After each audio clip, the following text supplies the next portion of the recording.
Bible आकाशे ઊંચું કરે અને કહે તો મારા દેવ ફરી એકવાર તમારી પાસે આવું છું તમારું વચન કહેજે વિશ્વાસ કરનારને સર્વશક્ય છે વિશ્વાસ કરું છું આ પવિત્ર શાસ્ત્રમાં લખવામાં આવેલા દરેક વચન એ જીવતા છે અને આજે મારા દેવ આ વચન દ્વારા તે મારી સાથે વાત કરતો વ્યવહાર કરતો તે મને શીખવતો માટે તમારો આભાર માનું મારા દેવ યેસુ નાઝરેના નામમાં મારી જાતને તમારા હાથ તમે સ્વીકારો અને માન્ય કરો યેસુ નાઝરેના આ પ્રાર્થના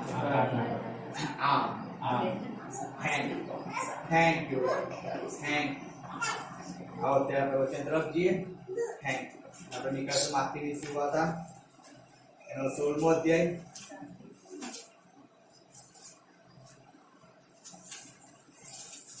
मातेनी सुवार्ता एनो 16मो अध्याय हम निकालेंगे मत्ती का सुसमाचार का 16 अध्याय और उस भी हम पढ़ेंगे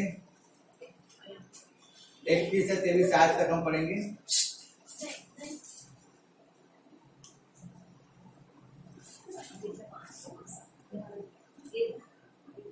21 से 23 आयत पढ़ो। ત્યારથી માંડીને ઈસુ પોતાના શિષ્યોને જણાવવા લાગ્યો કે હું યરૂશલેમમાં જાઉં ને વડીલો તથા મુખ્ય યાજકો તથા શાસ્ત્રોના હાથે ઘણું વેઠું ને માર્યો જાઉં ને ત્રીજે દાડે પાછો ઉઠું એ જરૂરનું છે।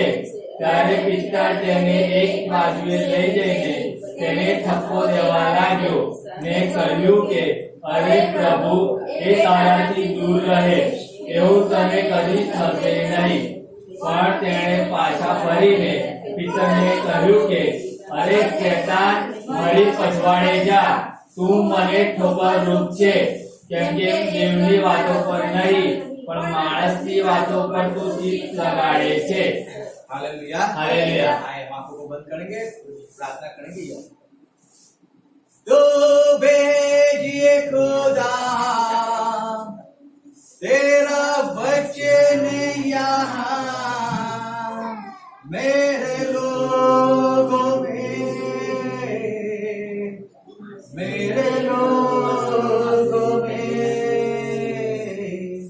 तू भेजिए खुदा तेरा वचन यहाँ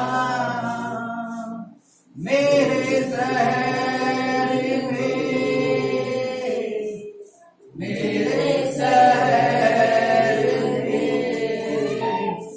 बचा ले मेरे लोगों बचा ले मेरे शहर को बचा ले मेरे लोगों को बचा ले मेरे शहर को यीशु तेरी दया से यीशु तेरी दया से यीशु तेरी दया से यीशु तेरी दया से पिता फड़ी एक बार मैं तुम्हारे पास से आया बच्चे ने तुम्हारे पास से ला लो आज આ વચન દ્વારા તમે મારી સાથે વાત કરો વ્યવહાર કરો તમે શીખો તમે સમજાવવા માંગે ના બળથી ના સામર્થ્ય પણ કેવળ તમારા આત્મા દ્વારા તમે કાર્ય તમે પદ માંગે યેસુ ખ્રિસ્ત નાઝરેના નામમાં પ્રાર્થના તો બાપ તમે કાર્ય કરો માટે નો આભાર તમે જરૂર હોય તમારા હાથ આ પ્રાર્થના પ્રભુ ખ્રિસ્તના નામમાં કરે સમજો બરાબર આમેન हालेलुया हालेलुया। आए हम हमारी जगह पे बैठे ही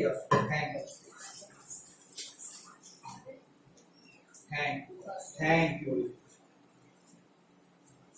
परमेश्वर वचन जैसे हमने पढ़ा है यहाँ पे मैं वापस पढ़ता हूँ सुनो मत्ती 16 अध्याय उसका 21 में 23 आयत पढ़ता हूँ। जब परमेश्वर अपनी मृत्यु के बारे में जब कह रहा था कि उसकी मृत्यु कैसे होगी, उसके बाद क्या होगा। वो जब अपनी भविष्यवाणी अपनी मृत्यु के विषय में दे रहा था, तब एक बात हम जानते हैं, वहां पे पत्रस जो परमेश्वर का चेला था, हालेलुया, और जो परमेश्वर चेला, जब परमेश्वर से बात किया तो उन 12 चेलों से जब परमेश्वर बात कर रहा था, तब यहाँ पे ऐसा होता है। मैं पढ़ता हूँ 21 से 23 पढ़ो, सुनो। उस समय में तो इस समय से यीशु अपने चेलों को बताने लगा कि मुझे अवश्य है कि यरूशलेम को जाऊं और पुरनियों और महायाजकों और शास्त्रियों के हाथ से बहुत दुख उठाऊं और मार डाला जाऊं और तीसरे दिन जी उठूं। इस पर पतरस उसे अलग ले जाकर झिड़कने लगा कि हे प्रभु, परमेश्वर न करे, तुझ पर ऐसा कभी न होगा। उसने फिर कर पतरस से कहा, हे शैतान, मेरे सामने से दूर हो, तू मेरे लिए ठोकर का कारण है, क्योंकि तू परमेश्वर की बातें नहीं परंतु मनुष्य की बातों पर चित्त लगाता है। Hallelujah, hallelujah. यहाँ पे परमेश्वर एक बात कह रहा है, यीशु मसीह पतरस को एक बात कह रहा है, क्योंकि यीशु मसीह वो इस परमेश्वर का काम करने के लिए आया था, परमेश्वर की इच्छा को पूरी करने के लिए यीशु मसीह पृथ्वी पे आया था। इस बात को याद रखो, आपको परमेश्वर ने उसकी इच्छा पूरी करने के लिए परमेश्वर ने आपको चुना है, आपको पसंद किया है। इस बात को समझना अपने लाइफ के अंदर। आप ऐसे ही यहाँ पे आके नहीं बैठे हो, आप ऐसे ही परमेश्वर का वचन नहीं सुनते हो, आप ऐसे ही परमेश्वर की महिमा नहीं करते हो, आप ऐसे ही परमेश्वर की स्तुति आराधना नहीं करते हो, लेकिन परमेश्वर ने आपको उसकी सेवा के लिए, उसके राज्य के लिए आपको चुना है। आपको उस दुष्ट जगत में से, उस पापी जगत में से, उस गंदी नाली के अंदर से परमेश्वर ने आपको बाहर निकाला है। इस बात को याद रखो, हमें इस बात को नहीं भूलना है कि परमेश्वर ने हमें उस विचार से छुड़ाकर, उस व्यसन से छुड़ाकर, वो चुगली वाले स्वभाव से छुड़ाकर, वो बदमाश वाले स्वभाव से छुड़ाकर, और झूठ बोले स्वभाव से छुड़ाकर परमेश्वर उसकी महिमा करने के लिए हमें उसके पास लेके आए, उसकी हजूर में लेके आए। इस बात को हमें कभी नहीं भूलना है, नहीं भूलना है, समझो। यहाँ पे परमेश्वर का वचन कह रहा है, उस समय से यीशु अपने चेलों को बताने लगा कि मुझे अवश्य है कि यरूशलेम को जाऊं और पुरनियों और महायाजकों और शास्त्रियों के हाथ से बहुत दुख उठाऊं। परमेश्वर यीशु मसीह कह रहा है कि मैं जाऊं और जाके मैं क्या करूं, शास्त्री और पड़ोसियों के द्वार में बहुत सा दुख उठाऊं। क्यों दुख उठाऊं? क्योंकि जब तक मैं दुख नहीं उठाऊंगा, जब तक मैं पीड़ा को सहन नहीं करूंगा, जब तक मैं कीमत नहीं दूंगा, तब तक मनुष्य का छुटकारा नहीं होने वाला है, नहीं होने वाला है, समझना। जब हम आगे पढ़ते हैं, देखो आगे क्या लिखा है, जो 16 का पढ़ो, 15 ऐसे पढ़ो, क्या लिखा है देखो। એ તેઓને કહે છે, પણ હું કોણ છું તે વિશે તમે શું કહો છો? ત્યારે સિમોન પિત્તરે ઉત્તર દીધો કે તું મસીહ, જીવતા દેવનો દીકરો છે. અને ઈશ્વરે તેને ઉત્તર દીધો કે સિમોન, પીણા બોધો તને ધન્ય છે, કે માસે તને રોઈએ નહીં, પણ મારા આકાશમાંના બાપે તને જણાવ્યું છે. અને હું પણ તને કહું છું કે તું પિત્તર છે, ને આ પથ્થર પર મારી મંડળી બાંધીશ, કે તેની વિરુદ્ધ સત્તાનો જોર નહીં ચાલે. Hallelujah, hallelujah, hallelujah. हालेलुया। यहाँ पे आगे उसके अंदर देखो कि थोड़े पल पहले परमेश्वर ने पतरस को कहा था, क्या कहा था, क्या यूना पुत्र तुझे धन्य है, क्योंकि तुझे मांस ने नहीं, लहू ने नहीं, लेकिन तुझे परमेश्वर ने आज तुझे बताया है कि मैं परमेश्वर का पुत्र हूं, मैं जिंदा परमेश्वर का पुत्र हूं, मैं मसीह हूं, मैं ख्रिस्त हूं। तुझे परमेश्वर ने बताया और इसीलिए मैं यहाँ पे आया हूं पृथ्वी पे। अब जब पतरस ने, परमेश्वर पिता ने पतरस के सामने उस बात को रखा है, और जब उसने उसके विषय विश्वास किया, और जब लोग परमेश्वर पूछा तो कहता है कि तू जिंदा परमेश्वर का पुत्र है, तुम मसीह है। याद रखो, दूसरे पल के अंदर जब यीशु मसीह अपने बारे में बता रहा है, उसको क्या करना है, उसको कैसे जाना है, कहां पे जाना है, कैसे दुख उठाना है, कैसे पीड़ा को उठाना है, कितनी तकलीफों को उसको सहन करना है। अब पतरस यहाँ पे क्वेश्चन करता है परमेश्वर, एक आंसर देता है परमेश्वर, समझो। बहुत सी बार ऐसा होता है कि जब हम कुछ काम करने जाते हैं ना, तब हम जब किसके पास जाके बात करते हैं ना, जब हम कहते हैं कि चलो मैं ये करने वाला हूँ या मैं ऐसा करना चाहता हूँ या चलो मुझे वो करना है, जब हम किसी को कहते हैं, हम जब किसको कहते हैं तब क्या होता है? जब यहाँ पे यीशु मसीह ने पतरस और 12 चेलों को कहा कि मैं जाऊंगा, मुझे जाना है, मुझे दुख उठाना है, शास्त्रियों फरीसियों के द्वारा मुझे बहुत सा तकलीफ को उठाना है, दुख उठाना है। अब पतरस यहाँ पे 22 आयत में कहता है, इस पर पतरस ने उसे अलग ले जाकर झिड़कने लगा। क्या करने लगा? झिड़कने लगा। गुजराती में क्या लिखा है देखो, मैं 22 पढ़ता हूं। ત્યારે પિત્તરે તેને એક બાજુ લઈ જઈને તેને ઠપકો દેવા लाग्यो। सोचो, पतरस परमेश्वर का चेला है और वो पतरस परमेश्वर को ठपका दे रहा है, डांट लगा रहा है, ठपका दे रहा है। क्या कह रहा है? वो जो तू शब्द बोला है ना, तूने जो इच्छा रखी है, तूने जो योजना बनाई है, तेरी जो इच्छा है कि तुझे इस्राएल के अंदर जाना है, तेरी जो इच्छा है यरूशलेम में जाना है, तेरी इच्छा है कि तुझे शास्त्रियों पड़ोसियों के पास जाकर जैसे तू बोला है तुझे दुख उठाना है, पीड़ा उठाना है, वो घड़ी, वो हर एक तेरा बोला हुआ शब्द वो बेकार हो जाए, कैंसिल हो जाए, कैंसिल हो जाए। तू जैसा बोला है वैसा ना हो, वैसा ना हो। पतरस यहाँ पे इस बात को समझा रहा है, समझो यीशु मसीह को वो कह रहा है तूने जो बात कहा है, देखो इस पर पतरस ने अलग से जाकर झिड़कने लगा कि हे प्रभु, परमेश्वर न करे तुझ पर ऐसा कभी ना हो, तुझ पर कभी ऐसा ना हो, ऐसी बाधा तुझ पर ना आए, ऐसी तकलीफ ना आए, ऐसी पीड़ा ना आए, ऐसा दर्द ना आए, ऐसी कोई चीज तुझ पर तेरा सताव ना हो, तेरा तुझका ना हो, कुछ ना हो, कुछ भी ना हो। समझो बात, पतरस कह रहा है यीशु मसीह कुछ भी ना हो। अब याद रखो, जब परमेश्वर ने यीशु मसीह को, जब आपको परमेश्वर ने चुना, जब मनुष्य को परमेश्वर ने चुना, तो परमेश्वर ने पहले एक बार कहा था, एक बात पहले समझा दिया था कि तुम्हें मेरे पास आना है, मेरे पीछे आना है। जैसे आप नीचे पढ़ो, देखो वहां पे लिखा है 25 में क्या लिखा है? કેમ કે જે કોઈ પોતાનો જીવ બચાવવા ચાહે છે તે તેને ખોશે, પણ જે કોઈ મારી રીતે પોતાનો જીવ ખોશે તે તેને બચાવશે। 24 आयत। પછી ઈશ્વરે પોતાના શિષ્યોને કહ્યું કે જો કોઈ મારી પાછળ આવવા ચાહે તો તેણે પોતાનો નકાર કરવો ને પોતાનો વજન ઉચકીને મારી પાસે ચાલે। हालेलुया। वहां पे लिखा है खुद का नकार करना है, खुद का वज्र उच्च के मेरे पीछे आना है, सब लिखा है।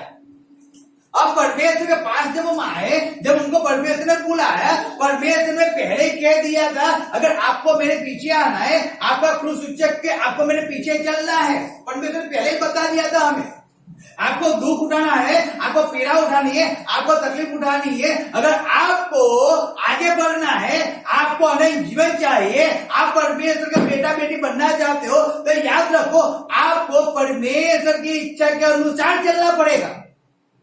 Hallelujah, hallelujah. और इसी अनुसार यीशु मसीह पृथ्वी पे आया। क्यों आया? क्योंकि वो हमारे पापों को अपने सिर ले, जो कीमत हमें चुकानी है वो कीमत यीशु मसीह चुका दे। क्योंकि हमारे पास तो कुछ अच्छा था नहीं, हमारे पास तो कुछ अच्छा नहीं, क्योंकि हम तो पाप में पैदा हुए थे, मनुष्य तो पाप में पैदा हुआ था, मनुष्य तो क्या बोलते गंदे नाली में पड़ा हुआ, पिक्चर में पड़ा हुआ व्यक्ति था। अब हमें तो कोई इस पृथ्वी पे कोई ऐसा व्यक्ति नहीं था कि जिसका लोह पवित्र हो। हम मूसा ने कह दिया था कि भाई जब कोई पाप करे, कोई गलती करे, कुछ भी करे, तो कुछ कबूतर का है या होले का या भेड़ का है या गाय का, उसका लोह चढ़ाए, उसके भेंट दे और उसका पाप ढांक दिया जाएगा। अच्छा है, लेकिन अगर वो तो ढांक दिया जाएगा, मीठा तो नहीं दिया जाएगा ना, तो कभी ना कभी तो वापिस तो घास दे दिया जाए तो दिखाई भी देगा, कभी उभर भी जाएगा, कभी देख भी जाएंगे। लेकिन यीशु मसीह जो हमें हमारे पापों में से हमेशा के लिए छुड़ाने आया था, जो मुक्ति में हम जाने वाले थे, वहां से परमेश्वर में हमें जीवन देने के लिए आया, हमें जीवन देने के लिए आया था। और वो एक काम पूरा करने के लिए आया। क्या करने के लिए? काम पूरा करने। इसीलिए उसने कहा मुझे यरूशलेम जाके मुझे बहुत सा दुख उठाना पड़ेगा, शास्त्रियों द्वारा, पड़ोसियों द्वारा मुझे बहुत सी पीड़ाएं उठानी पड़ेगी। और पतरस कह रहे हैं नहीं, वो घड़ी तुझसे दूर हो। याद रखना, जब भी आप परमेश्वर का कोई काम करना चाहोगे ना, आपकी इच्छा है कि आपको परमेश्वर का काम करना है, आपकी इच्छा है कि आपको परमेश्वर की सेवा करना है, लेकिन तब बहुत से लोग ऐसे होंगे जो आपको परमेश्वर की इच्छा को पूरी करने से रुकावट करेंगे। याद, बहुत से लोग जो आपको रुकावट करेंगे। क्यों?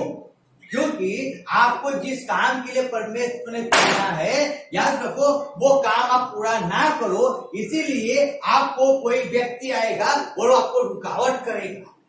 यहाँ पे पतरस को शैतान ने यूज किया। किसको किया? पतरस को, जो परमेश्वर का चेला था।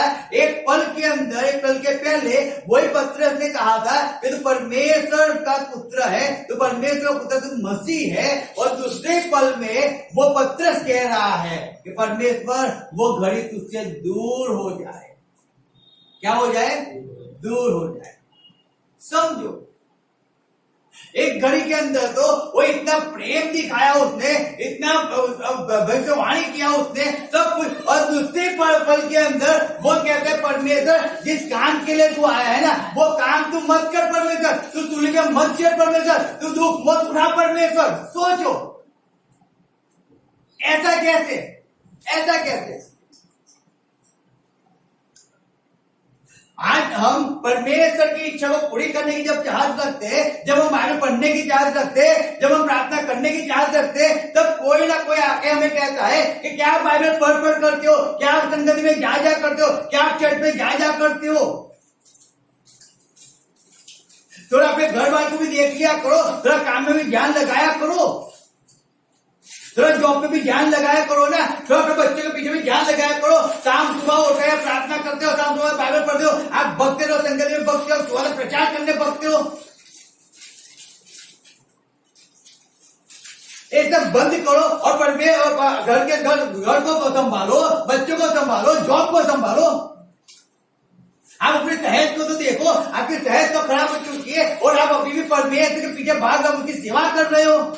बहुत से लोग हैं जो हमें परमेश्वर के काम के अंदर रुकावट करने के लिए आते हैं। बहुत से लोग होते हैं जिस हेतु के लिए परमेश्वर ने आपको बुलाया है, वो आपसे दूर करने के लिए। बहुत से लोग हैं कि जो आपको परमेश्वर की इच्छा को पूरी नहीं करने देते।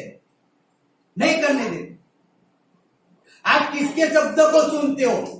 यीशु मसीह ने यहाँ पे जब पतरस के उस शब्दों को सुना, यीशु मसीह क्या कहता है? उसने फिर कर पतरस से कहा, हे शैतान। वो पतरस नहीं कहता, लेकिन कहता है, हे शैतान, मेरे पछवाड़े जा। क्यों? क्योंकि शैतान ने पतरस का यूज किया था। शैतान ने पतरस के द्वारा, वहां पे 12 चेले वहां पे खड़े थे, वहां पे बहुत से लोग परमेश्वर के आगे पीछे वहां पे थे, और सबके सामने पतरस ने इस बात को यीशु मसीह को साइड पे ले जाके कहा। वो भी सबके बीच में नहीं कहा, साइड पे ले जाके कहा कि घड़ी, ये समय तुझसे दूर रहे परमेश्वर। क्यों दूर रहे? क्या परमेश्वर का यीशु मसीह उसे काम के लिए नहीं आया था क्या? मुझे सूली में चढ़ने के लिए नहीं आता? वो तो पहले से जानता था कि मुझे जाकर मुझे मार खाना है, मुझे कांटों का मुंगट पहनना है, मुझे क्रूस ऊपर किलो का मार सहन करना है। वो तो पहले से ही उसको सब कुछ जानता था, और इसीलिए वो आया था। वो खुश था क्रूस पे मरने के लिए, वो आनंदित था क्रूस पे मरने के लिए, लेकिन अब उसके रुकावट का एक कारण बनता है पतरस। रुकावट का कारण बनता है।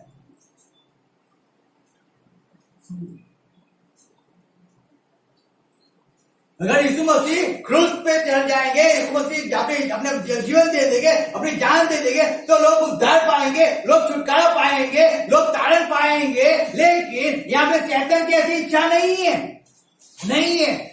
ऐसी इच्छा कि लोगों की ऐसी इच्छा नहीं कि आप आगे बढ़ो, लोगों की ऐसी इच्छा नहीं कि आप आशीष हो, लोगों की ऐसी इच्छा नहीं है आप चंगे रहो, लोगों की ऐसी इच्छा नहीं है कि आप शांति में रहो। नहीं है इच्छा।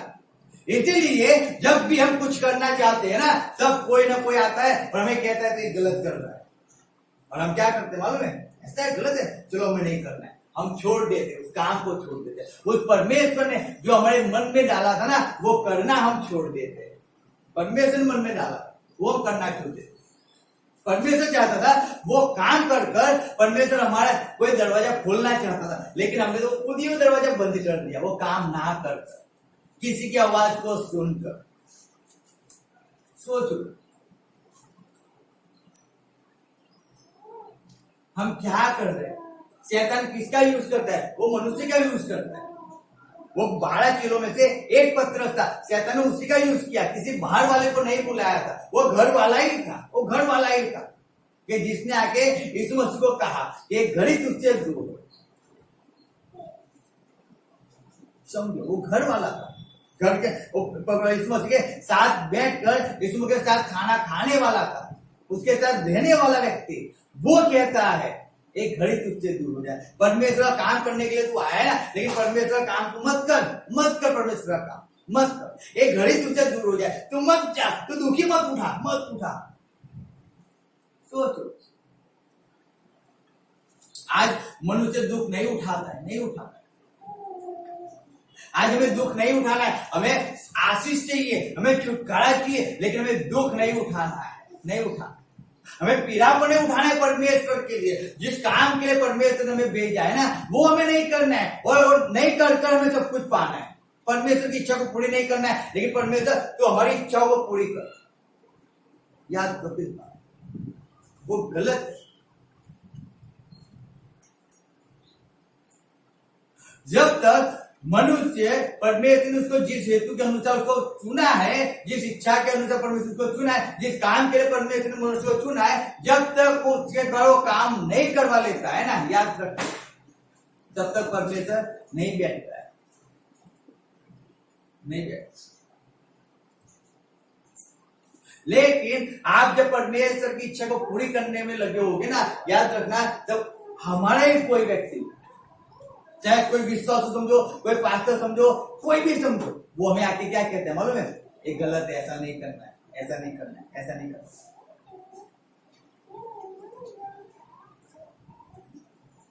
इससे परमेश्वर काम रुकावट ठोकर का कारण बनते। मनुष्य एक ठोकर का कारण बनते। वो जगत की बातों पे चित लगा, जगत की बातों पे चित मत लगाओ, जगत की बातों पे चित। हमें किसी के लिए ठोकर का कारण हमें नहीं बनना है, नहीं बनना।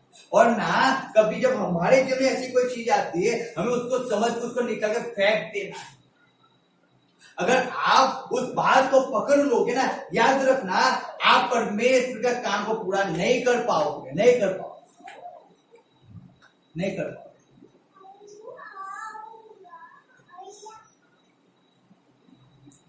अगर आपको परमेश्वर के काम को पूरा करना है ना, तो याद रखो, जब भी आपको कोई आवाज आती है, जब भी कोई नेगेटिव बात आपके सामने लेके कोई आता है ना, उसको छोड़ो, और आप आगे बढ़ो। आप उस बात को पकड़ के रखोगे ना, आप आगे नहीं बढ़ पाओगे। परमेश्वर ने तो आपके लिए बहुत से द्वार खोल के रखा है। परमेश्वर कहता है तुझे इतना काम कर ले, तेरे लिए वो द्वार खुल जाएगा। तो इतना काम कर ले, तुझे चंगाई मिल जाएगी। तो इतना काम कर ले, तुझे छुटकारा मिल जाएगा। लेकिन जब उस काम करने के लिए जब हम जाते हैं ना, तभी हमें आवाज आती है, क्या काम करने जाते हो? मत जाओ, घर पे बैठे रहो, घर का काम करो। और जब मनुष्य को जब छुटकारा मिलने वाला होता है ना, तभी उसका छुटकारा चला जाता है, क्योंकि वो नहीं जाता। हम जानते हैं लूका के अंदर एक औरत थी जो 18 साल से ऐसी कुमड़ी चल रही। उसने 18 साल से जब वो लेती, जब वो आकाश को देखती होगी, सोचो, जब वो छठ को देखती होगी। लेकिन बाकी 18 साल से वो जब भी चलती थी तो वो ऐसे ही चलती थी, ऐसे झुक झुक कर चलती थी। बैंक थी यहां से, वहां पे लिखा है वो अपने हर क्या बोलते उसको रीत के अनुसार वो हर संडे चर्च में जाती थी। अब एक दिन ऐसा हुआ कि परमेश्वर यीशु मसीह उस चर्च, जिस चर्च में वो जाती होगी, उस चर्च में यीशु मसीह वहां पे मैसेज देने के लिए आने वाला था। उसको नहीं मालूम कि यीशु मसीह आने वाला है, लेकिन वो वहां पे मैसेज देने आने वाला था उस चर्च के अंदर। और वो औरत क्या थी? वो 18 साल से वो चर्च में जा रही थी। कितने साल से? 18 साल से। 18 साल से वो परमेश्वर काम कर रही थी। मुझे 18 साल में कभी नहीं सोचा कि मैं आज बंद करूं, चलो आज मुझे संगति में नहीं जाना है, आज मुझे चर्च में नहीं जाना है। नहीं, क्यों? कौन सा दिन होगा मेरे छुटकारे के लिए? मैं तो नहीं जानता हूं ना। मैं अगर किसी की बात किसी शब्द को सुनकर अगर मैं कलीसिया में नहीं गया तो मेरा छुटकारा नहीं होगा, नहीं होगा। मेरे परिवार का छुटकारा नहीं होगा, समझना। मेरी बीमारी का छुटकारा नहीं होगा। इस बात को समझो। आप क्या समझते हो? जब आपके लिए रास्ता खुल रहा होता है ना, तो आपके रास्ते को बंद करने के लिए बहुत से लोग आकर आपके कानों में ऐसे शब्दों को डाल के चले जाते हैं ना, आपका रास्ता बंद हो जाता है।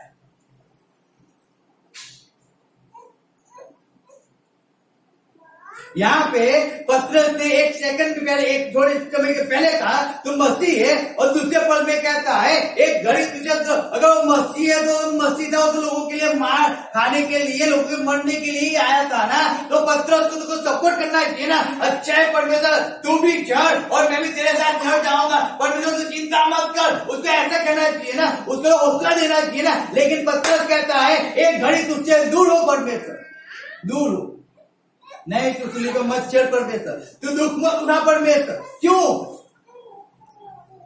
क्यों ना उठाए?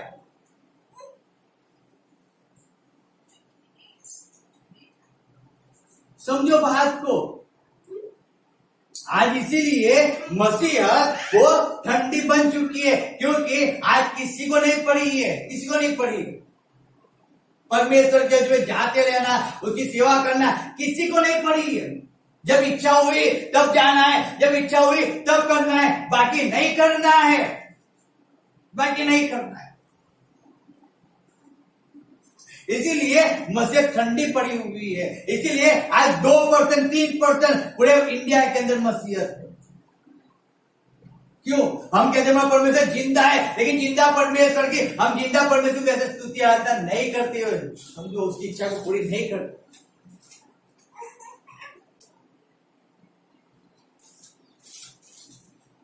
जब बाइबल पढ़ना होता है हम कहते हैं हमें होमवर्क होता है, हमें नींद आती है, हम बाइबल नहीं पढ़ते। हम प्रार्थना के अंदर हमें दर्द होता है, कमर में दर्द होता है, पैरों में दर्द होता है, हम प्रार्थना में नहीं रहते हैं।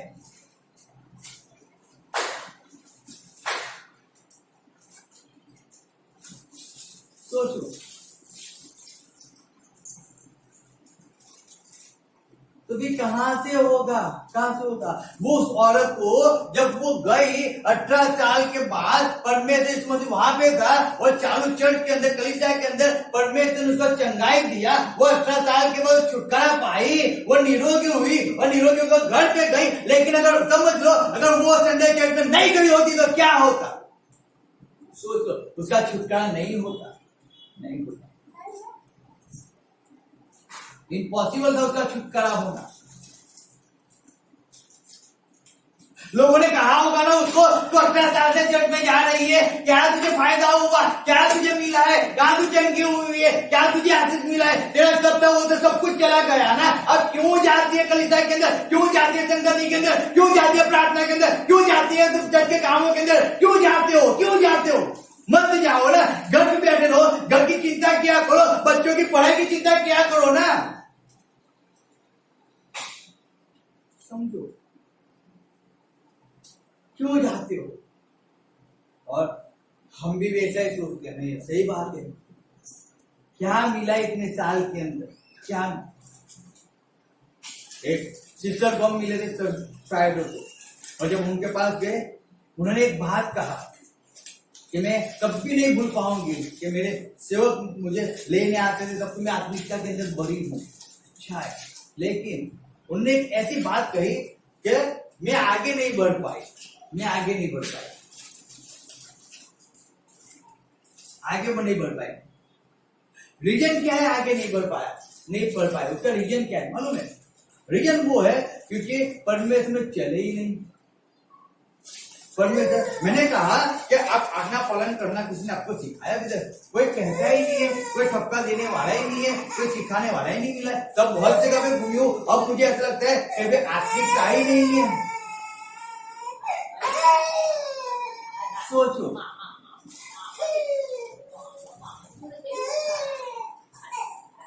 रीजन क्या है? क्यों आज तकलीफों के अंदर, क्यों पीड़ाओं के अंदर पड़े हुए? क्योंकि हम ऐसा कहते हैं ये ऐसा है, एक ऐसा है, हमें परमेश्वर का काम करना है ना। अरे क्या है, कोई कहता भी हो, लेकिन आपको परमेश्वर काम करना है ना, आपको परमेश्वर सेवा करना है। परमेश्वर ने आपको चुना है, आप तो किया करो। आप लोगों के शब्दों को क्यों सुनकर आप परमेश्वर के काम को छोड़ देते हो? क्यों छोड़ते हो? क्यों छोड़ते हो? क्यों आप परमेश्वर काम नहीं करते हो? समझो बात को। आपको तो परमेश्वर काम करने चाहे थे, आपको तो परमेश्वर की इच्छा को पूरी करना चाहा था, लेकिन आप तो किसी का शब्दों को सुनकर अपने परमेश्वर काम बंद कर दिए करने के। वो औरत वो जाती है, संडे को चलते गई और चंगी होके आई। क्या जिन्होंने उसको ना बोला होगा वो लोग सोचने नहीं लगे होंगे? उसके बाद बहुत से लोग होंगे जिन्होंने ऐसा कहा होगा कि नहीं जाना, वो भी बीमार पड़े हुए थे, वो भी वहां निराश पड़े हुए थे,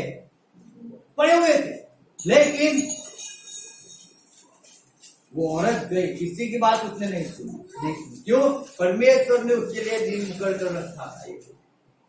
आज के लिए उसका छुटकारा है। बहुत से लोगों ने उसको कहा होगा मत जा, लेकिन उसने किसी की बात नहीं सुनी। और जब वो गई ना, तब वो चंगी हो गया। समझो, ठोकर खिलाने वाला था, ठोकर खिलाने वाले थे, उसने नहीं कहा। हम पढ़ते हैं मरकुस का 10 अध्याय, देखो वहां पे क्या लिखा है। मरकुस का 10 अध्याय